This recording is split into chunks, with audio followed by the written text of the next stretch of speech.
Yes. Yes. That's what you wanted, wasn't it? But that's not what you got. That's what you wanted. Just like that. But instead you got a massive lump of metal right near the very nose end of the thing that stopped the jaws from clamping parallel. And that kind of ruined your day, didn't it? Well, it ruined mine. A little work with a diamond file and some fine grit sandpaper,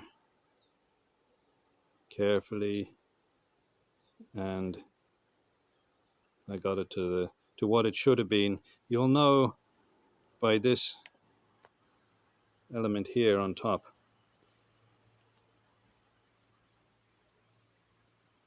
This has to come up slightly proud of the sliding element, needs to be able to be slightly proud of the main body of the plier wrench.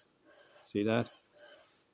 I have two of the bigger models, and on both of those models, this slidey thing, well, it's the bottom jaw, slides up over this point about a millimeter. And that means that the jaws are properly clamped parallel, properly seating all the way along. When I got this one,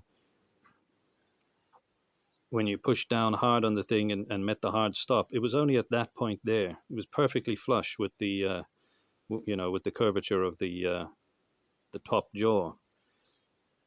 And after a little filing now, it goes a bit over, like it does on the bigger models and like it's supposed to. And the jaws are meeting along their whole length. Bar that tiny little bit near the back of the jaw, but I don't think that really matters.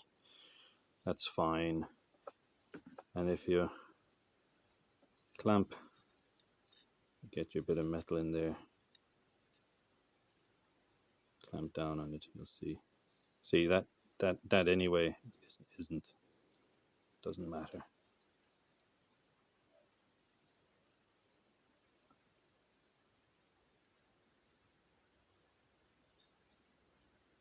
Yeah.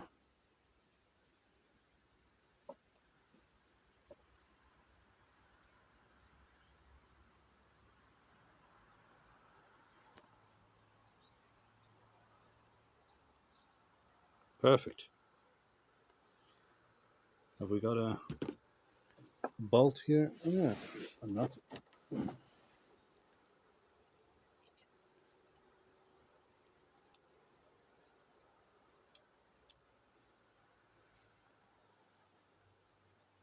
Can we focus? Yep. That's it.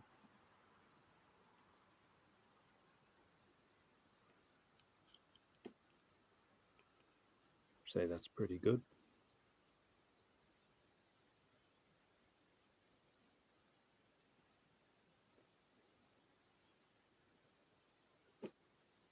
Yeah. There's a little bit of sideways play. It's not going to pass inspection in a nuclear power station or something like that. But it's way, way better than it was. And I would argue as good as the factory finish on the bigger brother models.